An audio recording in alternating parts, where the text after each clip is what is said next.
Children, now we will talk about the sources of directive principles.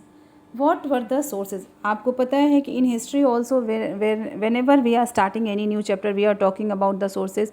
Here we will talk about the sources of directive principles because it is also taken from some other constitution. तो क्या क्या sources रहे हैं जिसकी वजह से directive principle हमारे constitution में लिया गया. तो first point is given here, the constitution of the Irish Republic, which contain the principle of social policy for the guidance of legislature. For what it is given in our country also ना कि legislature के guidance के लिए law बनाते समय उन्हें किन किन बातों का ध्यान रखना चाहिए, ऐसा ये आयरलैंड के कॉन्स्टिट्यूशन में दिया है. तो ये डायरेक्टिव प्रिंसिपल जो है वहाँ से लिया गया है. It means Ireland constitution is the source of directive principles. यानी सोर्स पूछा जाए तो सिंपल आप लिख सकते हैं फ्रॉम द आयरलैंड्स कॉन्स्टिट्यूशन या constitution of Ireland. Now the next point, declaration of the rights of man and citizens of revolutionary France. यानी फ्रांस में जो ये the declaration of rights of man and citizens था उससे भी कुछ point लिए गए हैं बेटा. It is also the source of directive principle. Next, the third is the idea of Mahatma Gandhi. The fact that the directive principles also contain Gandhian principle is sufficient proof that ideas of Mahatma Gandhi had influenced the framers of the constitution. यानी आपको पता है कि महात्मा गांधी हमारे राष्ट्रपिता हैं, तो उनके विचारों से सभी जो कॉन्स्टिट्यूशन के फ्रेमर्स हैं, हमारे जो लीडर्स हैं, सभी प्रभावित थे. तो कहीं ना कहीं गांधी जी का जो विचार था ना कि गाँव का भला हो, गाँव का विकास हो, हर व्यक्ति का विकास हो, तो ये जो है गांधी जी के जो प्रिंसिपल्स हैं, गांधी जी के जो सिद्धांत हैं, गांधी जी के जो विचार थे, वो भी ये जो है डायरेक्टिव प्रिंसिपल्स का एक सोर्स रहा है. तो you can write simply the ideas of Mahatma Gandhi is the source of directive principles. Now the next is the Charter of Human Rights framed by the United Nations.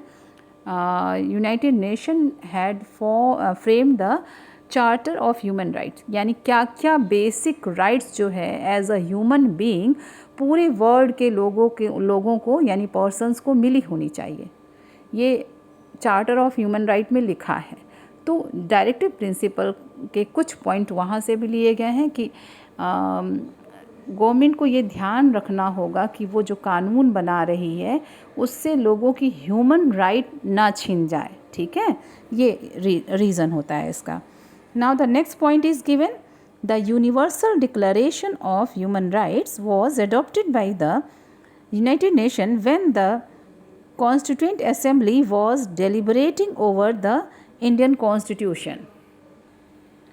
Now here it is given that Universal Declaration of Human Right was also a source of directive principles.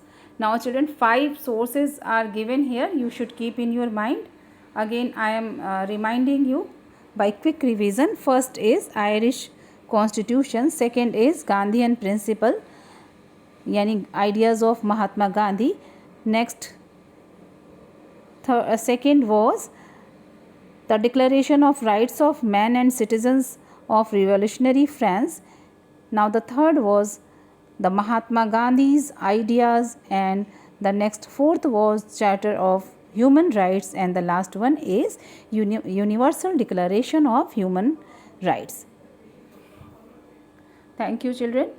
Try to read it and try to underline all these points, particularly the keywords. जो first line में जो words दिए हैं लगभग वो सारे keyword हैं बच्चों, आप ये देख सकते हैं जो मैंने रिपीट किए हैं, तो वो आप मार्क कर सकते हैं फॉर योर रिमाइंडर. जैसे भी आप बुक खोलेंगे आपको आपका ध्यान उधर जाएगा, वो आपको लर्न रहेगा. तो when you will give examination you will feel very easy, है ना, फॉर राइटिंग द आंसर.